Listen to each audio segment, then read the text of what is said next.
Desert Immigrants by Mario T. Garcia, Chapter 11, Conclusion. The Mexican economic, political, and cultural experiences in El Paso and throughout the Southwest during the late 19th and early 20th centuries were inextricably linked with the economic boom of the region.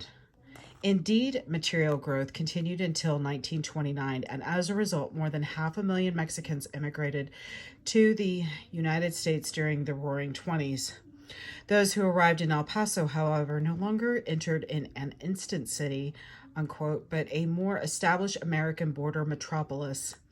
In a short period of time, the more remote area of the United States had undergone profound development, primarily as a supplier of raw materials, and quickly became integrated into an expanded American industrial economy. As the process, Mexican immigrant labor played a significant role. The railroads, mines, smelters, farms, and a variety of other industries and businesses found Mexicans not only to be a source of reliable and manageable workers, but also an extremely cheap one. Moreover, lax immigrant restrictions and a special exemption from the 1917 immigration law allowed employers to obtain a surplus of Mexican laborers. Consequently, Mexicans formed the labor base for the Southwest prosperity. Mexican immigrants, of course, shared a common tie with the larger wave of Eastern and Southern European immigrants, as well as with Black workers who migrated from the rural South to the urban North.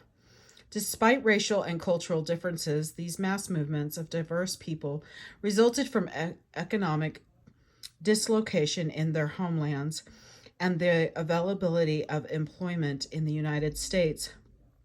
Mexican immigrants, like Black immigrants to the North, may have experienced less economic and social advances owing to persistent racial and cultural discrimination, yet they were significant additions to expanded multiracial American working class by World War I.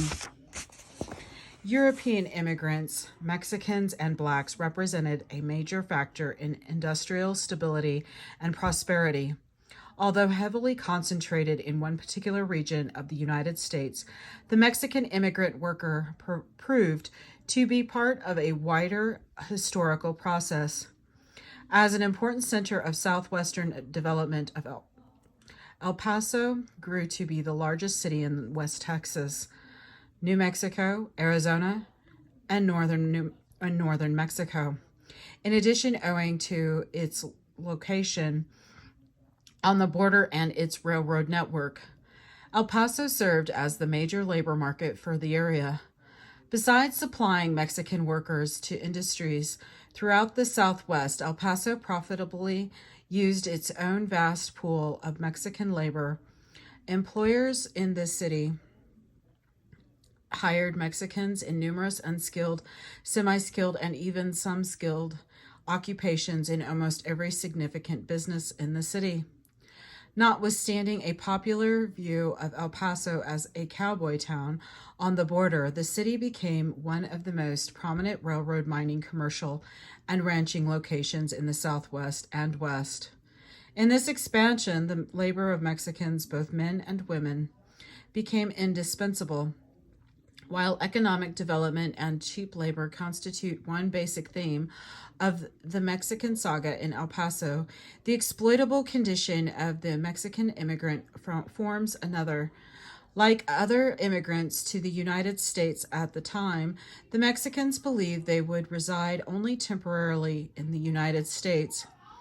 Indeed, because of the proximity of Mexico to the Southwest, this belief was a practical possibility for Mexicans. As a result, they possessed only a limited interest in American society, to acquire a job and enough money to return to Mexico and perhaps purchase some land. Because employment could be secured in the United States, the Mexicans also experienced economic advancement not possible in Mexico. However, such improved conditions involved much labor exploitation and discrimination. Mexicans acquired jobs, mostly unskilled, but did not have the same opportunities to move into better paying skilled and managerial ones monopolized by Americans. Mexicans received lower wages than American workers, sometimes even for similar work. And because of economic discrimination as well as racial and cultural prejudice, they lived in the most depressed and unsanitary sections of the city. Not only did employers reap the benefits of cheap Mexican labor, but the political bosses of the city, with the assistance of Mexican American politicos, exploited the Mexicans in order to remain in power.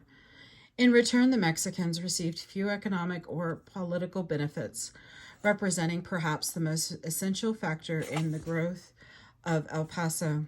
The majority remained economically underdeveloped, politically manipulated, and socially segregated. El Paso's Mexicans tolerated these conditions because they believed they would remain in the United States for only a brief period, and because they feared reprisals if they objected to their harsh surroundings.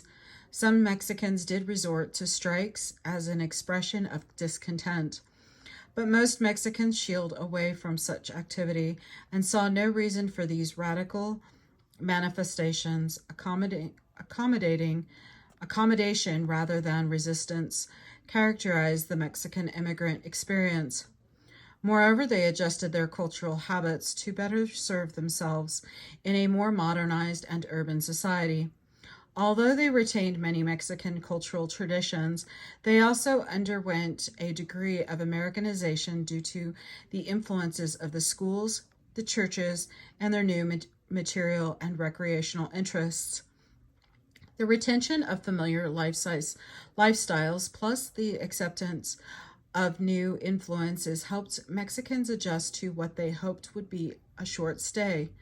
Accommodation made conditions more tolerable for the Mexicans to live and work in the United States, but unfortunately made them vulnerable to exploitation as well.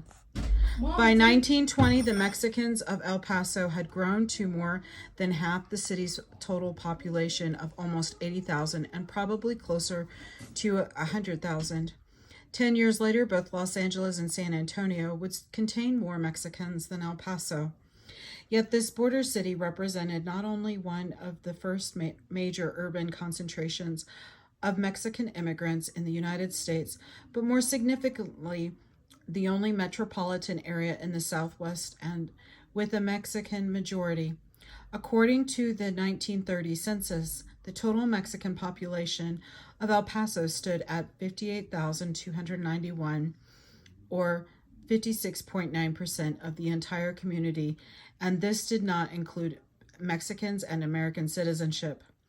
While most studies of Mexicans in the United States have tended to concentrate studies of Mexicans in the United States, have tended to concentrate on the Mexicans' rural migratory life during the early part of the 20th century. The urban dimension, as reflected by the Mexicans of El Paso, provides a fuller understanding of the part of Mexicans played in the economic development of the Southwest and the United States. Some historians of the Southwest and West have emphasized that these regions developed as urban societies, and the history of El Paso reveals that the Mexicans had performed an early and important role in the process. Clearly, desert immigrants from Mexico have been and continued to be, despite recent concerns over illegal aliens, a productive force in the American life. If at the same time they and their descendants have not been completely integrated into the mainstream of American society, the history of the early immigrants in places like El Paso provides us with clues as to the origin and nature of this dilemma. This is the end of chapter 11. Thank you.